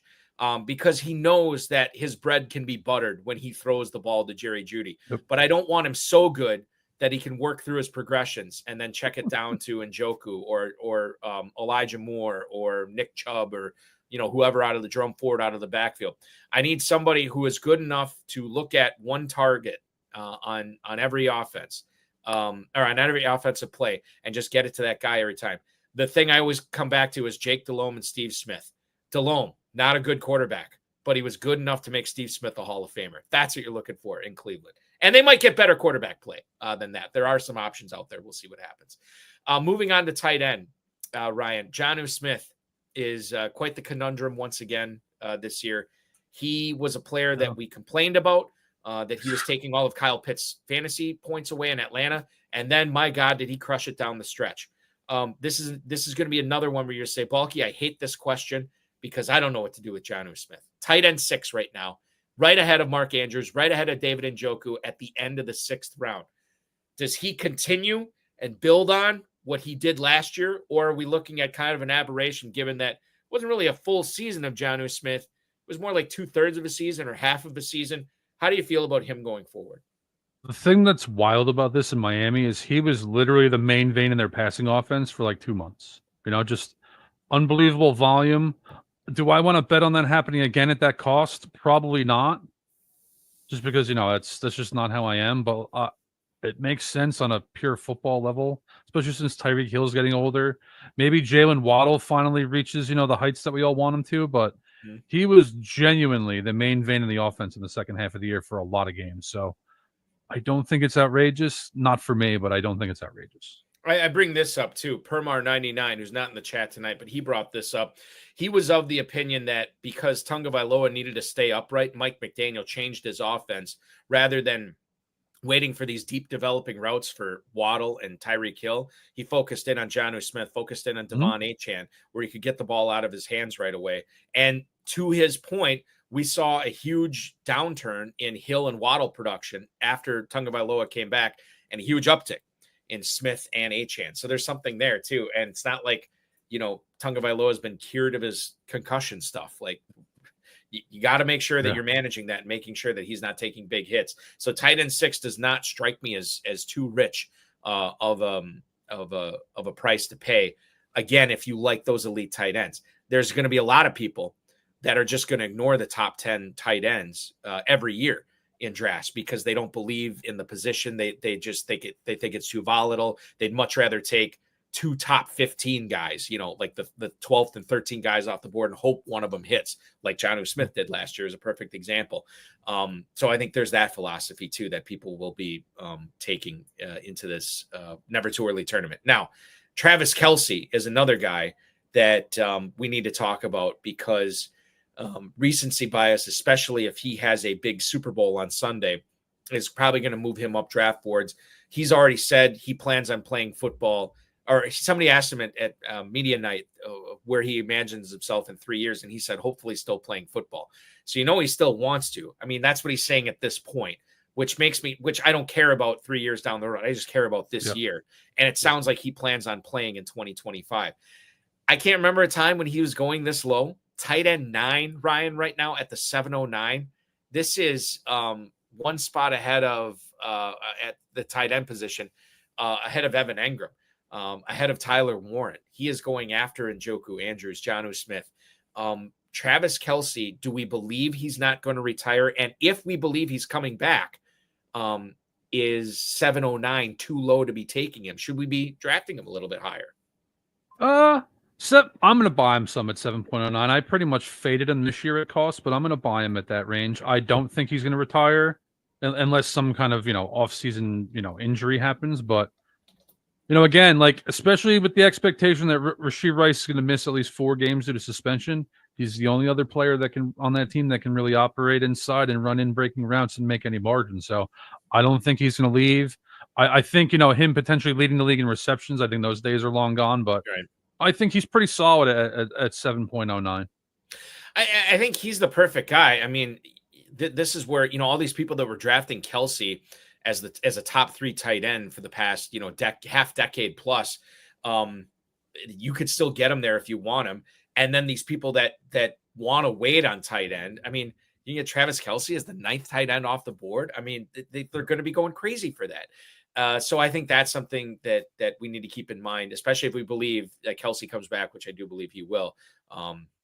Certainly 709 represents a decent price for him. Now, moving on to another tough question. Deebo Samuel and Jaden Reed are going back-to-back right now. Wide receiver 38, wide receiver 39. This is at the 7-8 turn in the FFPC Never Too Early draft tournament right now, Ryan. Deebo Samuel, no guarantee to be back in San Francisco. In fact, a lot of the stuff I've read, people I've talked to, makes me believe that there's less than a 50% chance. Like, he's more likely to be somewhere other than the 49ers this year. So knowing that, and then knowing that Jaden Reed, while he was technically the leading receiver for the Packers last year, and knowing that Christian Watson, in my opinion, is not going to play in 2025, and knowing that Romeo Doubs has some Tagovailoa level concussion issues, that the Packers need more bodies here. Josh Jacobs was just telling everybody and their mother and on Radio Row at the Super Bowl that the Packers need a more consistent number 1 receiver. It gives me pause to say, I could get the Packers leading receiver here, but will he be the Packers leading receiver in 2025? This is not a draft where you're drafting based on what people did do. You're drafting on what they're going to do in 2025. And I think 2 very difficult players to project what they're going to do this season are going back-to-back here. Samuel and Reed, who would you rather have, my friend? I'm going to lead Reed because not only was Deebo Samuel, not only did he have a disappointing year, he looked like a different guy. And, you move him out of that Shanahan system too. I'm going to stay away from him. The problem with Reed is, and how would I put this? If Tom Brady was Reed's quarterback, I'd take Reed in like the 2nd round, because he'd have 120 catches. He'd fit in that system. With the way LaFleur runs an offense, he doesn't really, he's not really going out of his way to target one player. He wants to spread the ball around. He wants people to have different skill sets.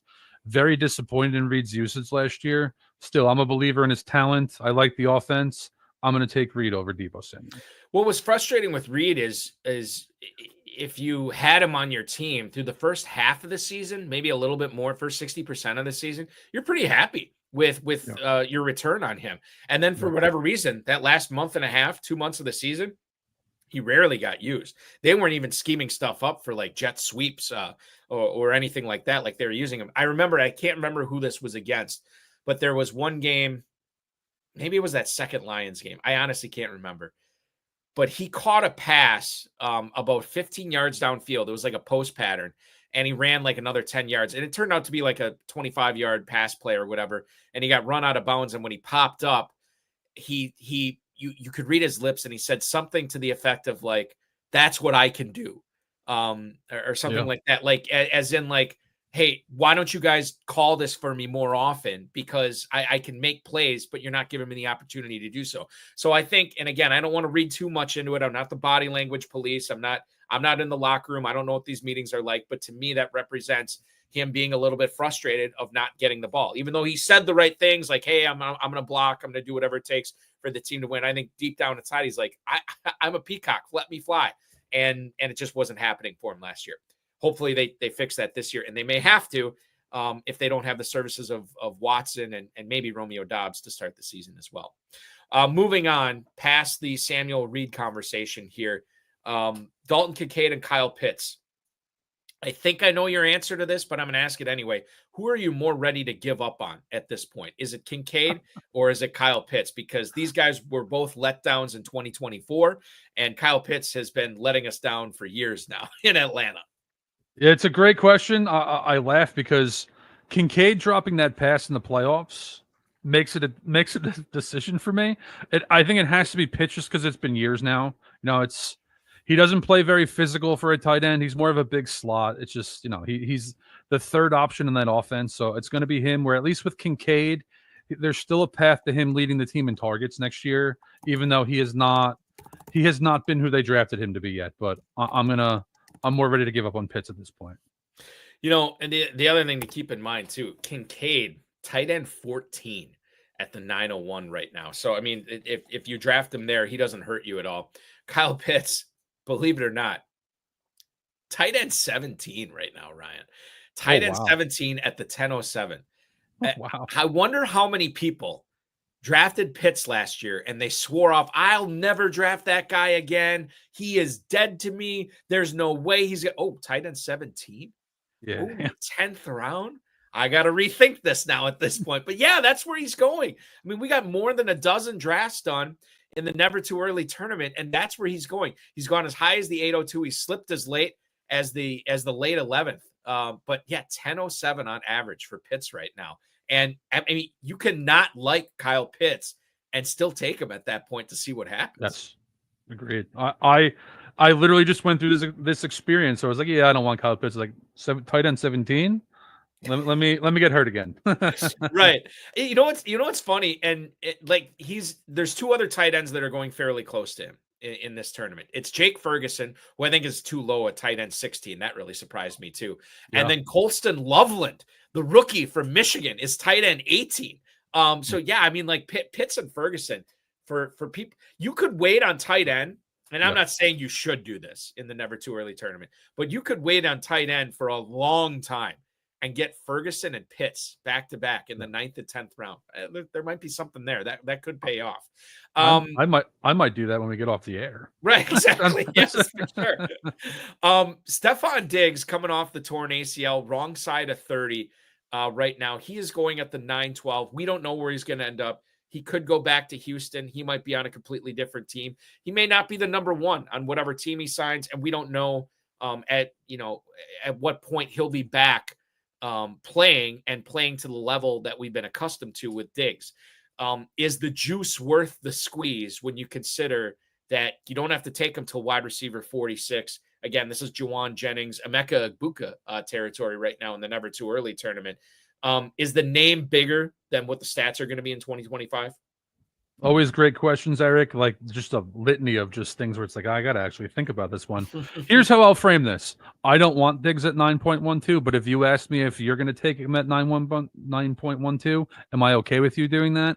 I think that's fine to take a little bit of a risk with him. He's a veteran receiver. He's probably going to go to a contender. If he ended up in Kansas City, it wouldn't blow me away. So I think there's at least a shot there. But for me, I thought he was washed going into last year, so I'm going to stay away from him for the most part. So you're going to stay away from him. Why did you think he was washed heading into the 2024 season? What did you see from him, knowing that you are more of a film guy? What did you see from him that you're like, I don't want to have anything to do with this guy? Just slower. If he went to an average team, I would have had absolutely zero of them, but just slower, less juice. And the other thing is Buffalo traded him to like one of their primary contenders in the AFC. So teams don't do that if they have a high belief in you. Yeah, that's a good point. That's definitely underrated. And we'll see what happens now. God, if he goes to Kansas City, I think I stay away from him, right? With Rashee Rice and Kelsey, and Kelsey and Xavier Worthy and everything there. But of course, he's going to go to the Chiefs, and he's going to help them win their 4th straight Super Bowl. It's just the way it works. Let's talk about the Bears here, Ryan. Caleb Williams was a very exciting player to draft last year. And I think from fantasy-wise, he was okay. I don't think he was a league winner or anything like that. But he's going at quarterback 12 at the 903, and this is with Ben Johnson as his new head coach there, calling plays. Odunze is going to be there. We're going to talk about Rome Odunze in a second. DJ Moore is going to be there. We don't know about Keenan Allen. How much of a post-hype sleeper is Caleb Williams this year for you? I love Caleb Williams. I will end up getting doused badly if he fails this year. And here's what I'm thinking. One, offensive line play is very important. While, yes, he likes to play out of structure, and sometimes he bails quick. When you're facing a free runner virtually every play, it's kind of what you have to do. And not only that, but it becomes a habit. So I think Ben Johnson's going to help him play in structure better. I'm virtually certain the Bears are going to invest at least 2 of their first. They have 3 picks in the first, I think the top 45. I could see them taking 2 interior linemen with them. They're going to have a better offensive line, better play caller. They still have good weapons. He's an extreme talent. So yeah, I'm going to be in on him, because not only does he have the super supreme arm talent and the out of structure ability, but he brings a lot of rushing upside to the table too. Yeah. I think just in general, I think the whole Bears team is a post-hype sleeper. We heard from so many Bears fans and so many analysts that said, oh my goodness, Caleb Williams, look at what they did with, bringing in Keenan Allen and drafting Odunze. This is a team on the rise. And I think they won 7 games in 2023, if I remember correctly. Like the sky was the limit for the Bears. And yet, They kind of had to eat their vegetables last year. They took it on the chin for the majority of the season, had the 10-game losing streak. And Xavier McKinney, the safety for Green Bay, was giving an interview last week, and he said he thinks there's 4 Super Bowl contending teams in the NFC North, including the Bears into that. He was pretty high on the Bears, and I think they learned their lesson last year. All these weapons are awesome, but if you don't have a line that can block long enough for them to get open, you're in some problems, or you're going to have some problems, and they did last year. They addressed that. Yeah, I think they can take a significant step forward this year. To that point, if Caleb Williams is afforded more time to throw the ball, that means guys like Rome Odunze will have more time to get open downfield and make bigger plays. Odunze was on the field a ton last year. You could make the case that he was on. I don't even think you can make the case. I think the stats back it up that he was on the field more than Keenan Allen was last year, maybe more than DJ Moore. He was out there a ton. Now that doesn't necessarily mean he was used on all those plays, but he ran a lot of routes. He had a lot of snaps. Are we sleeping on Rome Odunze right now as I look at his ADP at wide receiver 32 at the end of the 5th round? Mentioned this earlier: Olave, Addison, Judy, and then Odunze. Yeah, I'd have it Odunze at least second on that list. Here's what I'll say. First, if Caleb Williams has like 50-1 MVP odds, I can almost guarantee you I'll have a Caleb Williams MVP ticket. I think that's his upside. And with Odunze, I don't think he's a game-breaking talent like Neighbors or even Brian Thomas. I think those guys are major separators. His game's a little similar to Devontae Adams. He's going to be a guy who's going to make his margin through route running, through technique. But one thing I'll say that grew as the year went on, when a quarterback will give you 50-50 balls downfield, especially when you're a rookie, that's a very good sign. Caleb Williams threw this 4th and 10 play where it was basically a back shoulder fade to Odunze. When you're doing stuff like that, that means you have maximum faith in this guy. So I definitely think he's on the upswing. I expect to be overweight on him this coming year. Yeah, I like him quite a bit too, especially if they don't bring Allen back. That's going to be a guy that I think we really need to give a long, hard look to. And regarding Caleb Williams too, I want to say it was Lamar Jackson, and there was another big-time quarterback. I don't think wasn't Josh Allen. It was somebody else. Maybe it's Patrick Mahomes. 2nd year in the league, they won the MVP. Caleb Williams, is he going to follow in that? Quite frankly, the one guy that could prevent him from doing that could be Jaden Daniels, the other quarterback that is entering his 2nd year in the league too. So that's all we have to say on the Bears. Final thing I want to bring up, one more quarterback. Are you on board with Michael Penix Jr. in 2025? Michael Penix right now, quarterback 22 at the 1206. I feel like we sleep on him a little bit because he didn't have this big sample size that we had with Caleb Williams, with Bo Nix, with Jaden Daniels, Drake May last year. He was sort of the other guy that we only saw at the very end of the season. and I feel like that's pushing him down in ADP. He's going behind Prescott, Tagovailoa, Trevor Lawrence, going ahead of Cam Ward and Bryce Young right now. But Penix, knowing that London's going to be there, yeah, Kyle Pitts, Bijan Robinson, they could make an upgrade and bring in another receiver. Darnell Mooney was actually pretty good there last year as well. Mm-hmm. When you have Penix going at quarterback 22, does that represent, or I should say, how big of a buying opportunity is that for you? Yeah, I like that. He has a supporting cast. He's a good player. I liked him coming out probably more than most. Like when he got taken inside the top 10, I was surprised it was Atlanta, but I wasn't surprised he went there in that range. And the other thing too is he has rushing upside. So I'm in a May, Caleb Williams, and Michael Penix. I imagine I'm going to be overweight on all three of those guys. Okay, so there you go. So it and I think that it plays into it like they're all second-year quarterbacks where you're kind of buying on the, to a certain degree, the unknown with these guys. Go ahead. No, I was gonna say I think they all have upside and they all bring rushing upside to the table. You know, like those are guys who could each at least flirt with throwing for 4,000 yards while rushing for several hundred. So those are the kind of guys you want in fantasy. You said, once again, it was Caleb Williams, Drake May, and Michael Penix? Okay. Yep. So right now, those guys, Penix quarterback 22, Drake May quarterback 16, and Caleb Williams quarterback 12. You could easily get two of those three guys in every single draft if you wanted to do that right now as well, including the Big Gorilla Tournament, which is going on right now at myffpc.com. $1 million grand prize, $350 entry fee, 3 teams for $1,000. Drafts are already running now. Early Rampage tournament is going on. If you enter the Big Gorilla now and you're one of the first 200 drafts, you will be entered into the Early Rampage tournament. That has a $10,000 grand prize, and you'll also be eligible for the $1 million grand prize in the at Big Gorilla. And then check out the 7 Bananas promo over at myffpc.com. Why you want to keep getting that 7th overall pick, the 107 in every draft consecutively. It's going to pay off for you big time. Once again, myffpc.com, myffpc.com is where to go. I feel like this is sacrilege, Ryan. We have less than a half hour to go in this show. We have not touched on almost anything regarding the Super Bowl yet. You are an expert in not only the awards market, which the NFL Honors is going on tonight. I'm sure you got one eye on that too. But the props for Super Bowl 59, a lot of the FFPC players watching this are going to be investing into some prop bets this weekend. I want to get your take on some of them that I brought up as potential ones to take advantage of. And I want to get you to explain where you stand on some of your own favorite props for Super Bowl 59. He's Ryan Reynolds from Established Run, Player Profiler, and Sports Illustrated. I'm Eric Balkman from the FFPC. The final segment of the Super Bowl Thursday show of the High Stakes Fantasy Football Show rolls on right after this.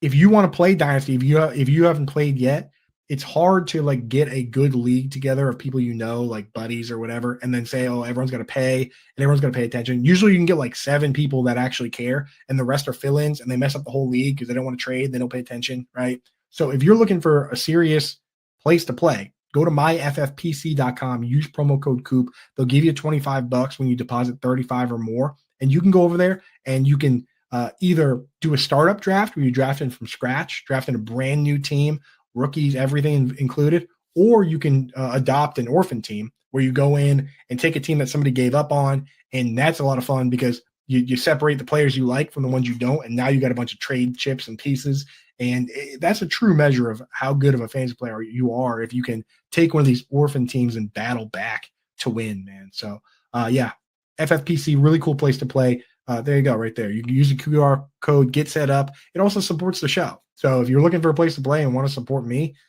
use promo code COOP. They'll give you $25 when you deposit 35 or more, and you can play best ball, you can play Dynasty. And if you're a Fantasy Alarm member, just hit me up in the Discord on Coop's Corner and post your team.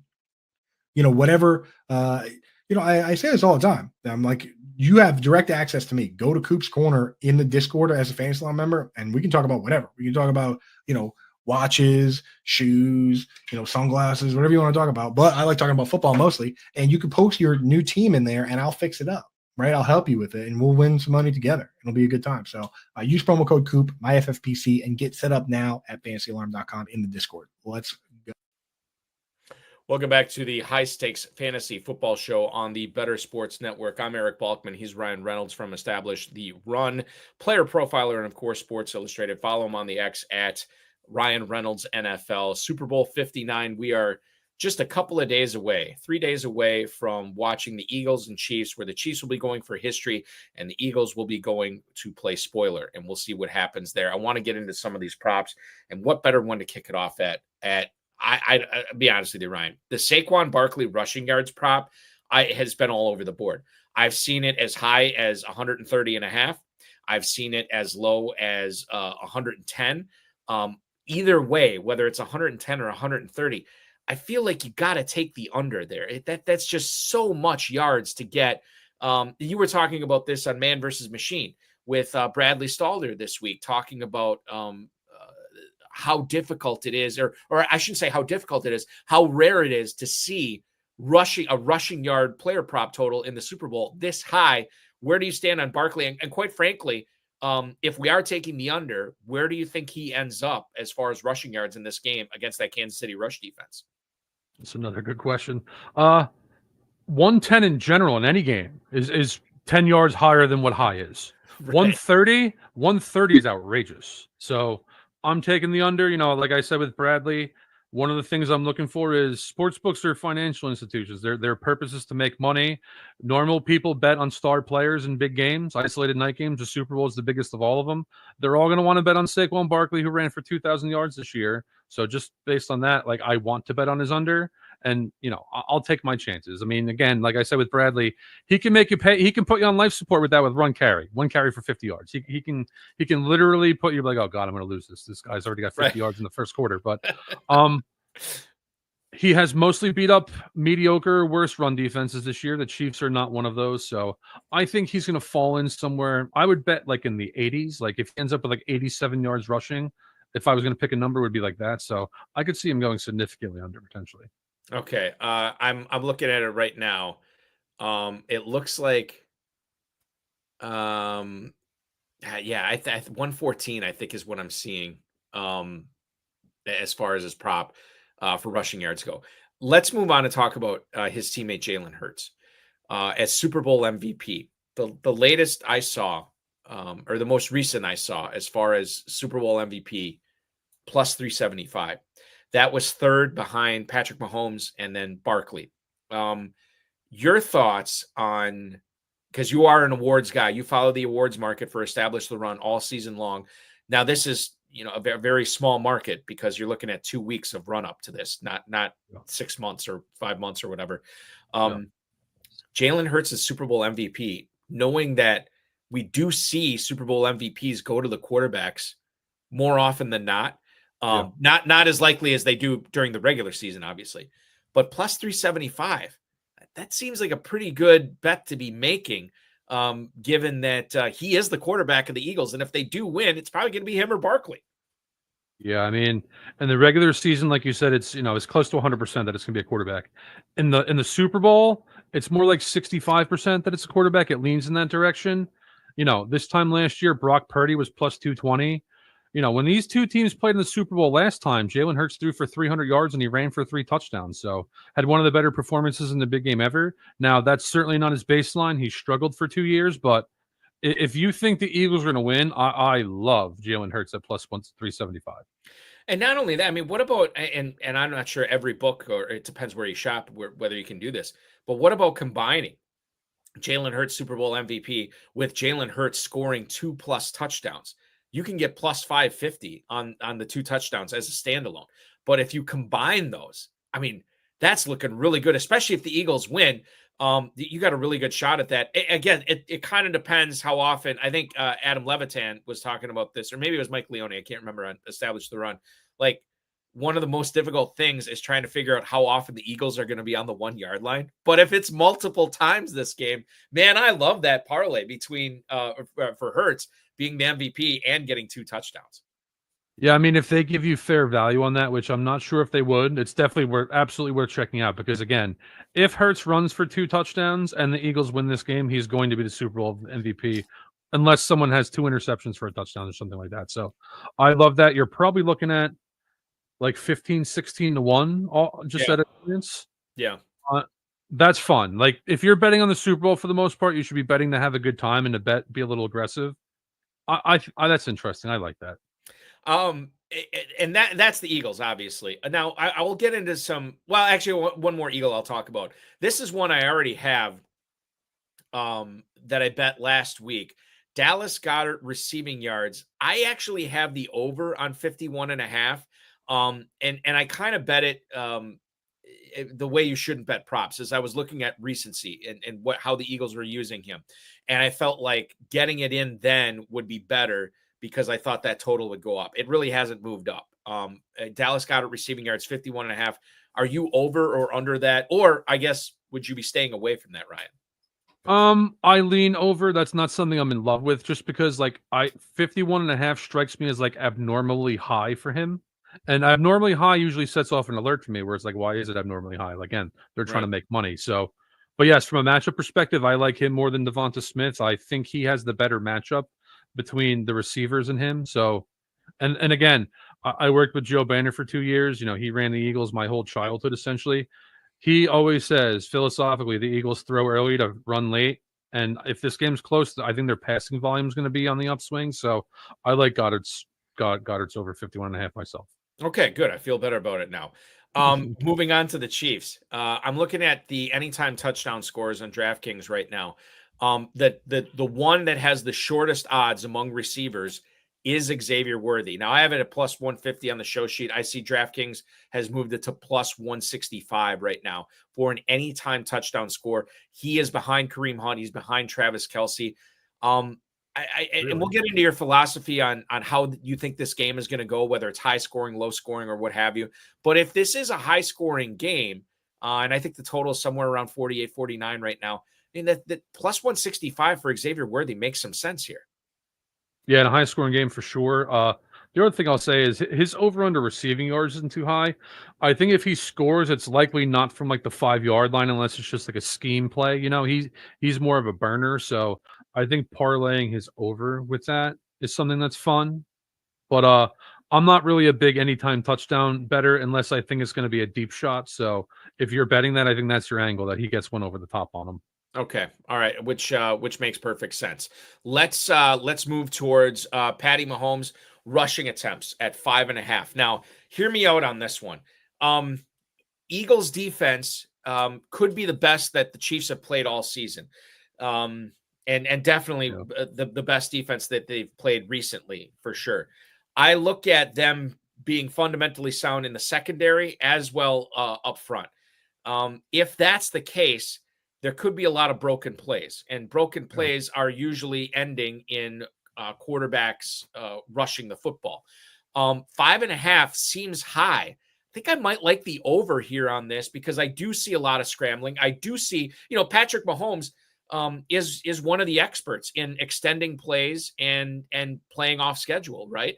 So 5.5, most other quarterbacks are like, yeah, I don't really see that for a non-running quarterback like Mahomes. But Mahomes has been turning it on this year, and he might have to turn it on this game. I like the over at 5.5 here. Yeah, to me, it's an over pass for the same exact reason. It's Philly has a premium pass rush, while the Chiefs have a good enough offensive line to mitigate that. Broken plays, he's gonna take a few scrambles. 5.5 is a pretty lofty number, but I definitely could see it. Again, over a pass for me on that one. Let's I don't have any. I don't think I thought I had one more Chiefs. I'll tell you what. Let me bring this one up with Travis Kelce, because this is one I took last week as well. 62.5. I'm not going to tell you which way I went on this. Would you be taking the over or the under for 62.5 for receiving yards for Travis Kelce in the big game? I think it's a good number for him. I think I would actually lean a little bit over, just because the one game that Cooper DeJean had a bit of a struggle was against the Carolina Panthers and Adam Thielen, where veteran Adam Thielen just worked Cooper DeJean like through technique and such. I think Travis Kelce is actually the guy in the Chiefs most likely to do that. Not a big lean there. The truth is, if I'm going to bet Travis Kelce's over 61.5, I'd actually rather bet him to win MVP at plus 1,500, because again, usually when a tight end's never won, but Travis Kelce is essentially a slot receiver. A few wide receivers have won in recent years, and they've come on games that are under. So if you think this game is an under and that the Chiefs are going to win and that Patrick Mahomes is going to finish with like 220 and like 2 touchdowns and Kelsey has like 85 and 1, they might give him the MVP because he's a marquee name and everyone's sick of Mahomes getting it. Wow, I never thought of that. I would assume that when receivers are winning the MVP, it would be in a high scoring game. But then if it's high scoring, the quarterbacks both probably had really good games. Then you got to give it to the quarterback. So then it comes to be down. Like didn't Deion Branch win it one year for the Patriots where he had like 10 or 11 catches? Brady didn't win it. But Branch was so good. Like, oh, we got to give it to him. And James White, quite frankly, should have won it against the Falcons. He should have. A few years back as well. Okay, so that's interesting. I did bet the over on Kelsey, by the way, at 62.5. We'll see what happens there. I'm rooting for tight ends in Kelsey. Let's get into some of your, before we ask you how you think this game is going to go, let's get into some of the prop bets that you really like, the ones that you've already bet, the ones that you're looking at, the ones maybe that you're monitoring to see what happens, and then maybe some fun ones as well. So Ryan Reynolds, prop bet extraordinaire, where are we going first here? First, I was going to do Kelsey over, so we've already covered that one. One that I look for every single year in the Super Bowl, since the Chiefs are in it every year, is Noah Gray's over. It's 12.5. Basically, Noah Gray, just about every game, will block down on an end, leak out into the flat, and catch a pass in space where he's going to get close to 12 on that one play. I bet the over on it every year. It hit last year. I think he got 24. He's definitely a guy who can end up with 3 catches. He's going to at least get one on the exact kind of play I just told you about. That happens virtually every year. One thing that I found shocking is DeAndre Hopkins over under is 11.5. Isn't that crazy? And that's one of those things where I think casual football fans are going to scroll through this like, oh my God, 11.5. I'm going to pound the over on that. So I don't think I want to get involved with the under exactly, but that's one where I'm monitoring it. If it jumps up a little bit, because he could catch one pass for 12 yards and kill you. But his playing time has dipped so much that, and again, star player. Obviously he's not a star anymore, but he's a big name. Everyone knows him. I have my eye on that one. And by the way, am I looking at this right? That Noah Gray and DeAndre Hopkins are both at 11.5 receiving yards. Noah Gray's actually at 12.5, so he's a little higher than DeAndre Hopkins. What a world we're living in. What a world we are living. Unbelievable stuff. Okay, I'm sorry. Keep going. No, all good. No, and here's the other thing. I haven't decided which of the 2 receivers, Smith or Brown, that OJ McDuffie's going to cover. But if we like Dallas Goedert's over, I think I'm going to take the under on AJ Brown at 69.5. I haven't pulled the trigger on that, but that's one that I'm monitoring just because, again, unless we think Jalen Hurts is going to throw for 300 yards again, which he's shown no real signs in this season at all that he's going to light up the Chiefs to the air, I'm going to take the under on him. And I'm going to lean into a fun one here. This is one that I like talking about every year, and especially because between yesterday and today, there was one major line shift in this too. But the Gatorade pour, everyone knows it. I don't think you should be going out and running the bet on this. But like if you're in a Super Bowl pool, I think this is one that you can create some edge. If you're taking the Chiefs in your Super Bowl pool, they poured purple Gatorade on Andy Reid in each of the last 2 years, and then the last one that they won, I think it was 2020, was orange Gatorade. So most casual people are going to lean red. They have not poured red Gatorade in Andy Reid yet. Then on the other side of things, different coaching staff in Philly, but the last time they won, they poured yellow Gatorade. Yellow and green, you get a 2-for-1 for there. So you get the team color and you get yellow. And yellow green went from plus 300 to minus 175 in the last 24 hours. So that's interesting. If you think the Eagles are going to win, I think stacking it up with yellow green is interesting too. That's Mike. Who else does this guy? What? Okay, so that's the Gatorade, which is fun to do. Are you into any other like the weird ones? Coin toss, national anthem length. Are you into any of these other weird ones? Coin toss, absolutely not. Because that's literally like a game of chance, and I don't really do games of chance. Right. I'm actually like the least fun gambler in the world. I'm very financially driven with it. I only make bets when I think I have an edge. Now, the national anthem one, I haven't had enough time to dig into it yet. That's something I usually do on the weekend before, but absolutely, because there's usually a pattern with them going over under. You study because they time how long these things take in their previous runs. I don't even know who's singing it yet, so I haven't looked at it, but I will 100% look into that. And if there's, I think it was Reba McEntire last year, there was like a 10-second gap in her over under in her last 2-time performances where I bet a significant amount of money on that in one. So I will jump into that. Okay, so I've heard of this guy. It looks like it's John Baptiste, who is performing the national anthem. I don't know a whole lot about John Baptiste. You're right. It was Reba McEntire last year. He's won a Grammy. He is from New Orleans, which is probably a big reason why he's playing. He was at Juilliard School when he released his first album. So he's an R&B guy, won best R&B album at the 2022 Grammys. We Are actually won album of the year at the 2022 Grammys. How the hell have I not heard of this guy? The Pixar animated movie Soul, he co-composed that. So technically he's an Oscar-winning performer as well for Best Original Score, Best Score Soundtrack for Visual Media for a Grammy, and one of the Golden Globe as well. Wow. Okay, I need to do some research on John Baptiste John Batiste, not Baptiste, John Batiste, because clearly this guy is a big-time needle mover in the music industry. Okay, so those are the fun ones. You mentioned Gatorade. You're not doing the coin toss. Good for you. You shouldn't be. What else? Are there any other props that you want to bring up tonight? Again, I think if you're betting like a lot, or if you're trying to build like because again, it's a Super Bowl. If you're doing like an 8-leg parlay where you're trying to get everything right, I don't hate it. I think you pick one of AJ Brown or Devonta Smith, where you go over on one and under on the other one. I think I would lean under AJ Brown, over Smith, over Goddard. Don't have a ton of conviction on the wide receivers in that one. I think Juju Smith-Schuster at over 15.5 is pretty solid too. Because again, that's one catch gets you there. No one's really going to be looking at him. That's kind of how I've rounded this up. Xavier Worthy, I'm more interested in him in best ball next year than I am in betting on him in the Super Bowl. I'm probably going to be a little bit bullish on him in there, but 54.5 seems like he's either going to catch a 30-yard pass and probably blow that out of the water, or kind of fall significantly under that. So I'm staying away from that one. This doesn't really pertain to Super Bowl prop betting, but just prop betting in general. With the public loving to bet overs so much, do you feel like that you are more successful by betting unders in these things more often than not, or is there no correlation there? No, this is a great question. I'm actually built for overs more because I'm a DFS player. So like usually when I like something, it's a correlated parlay and I play those and I do pretty well on them. But to your point, if you're playing volume and props, the under does come out more, primarily because two core reasons. One, like you said, people are more likely to bet on positive things, and unders an uncomfortable sweat. And two, injuries are on your side.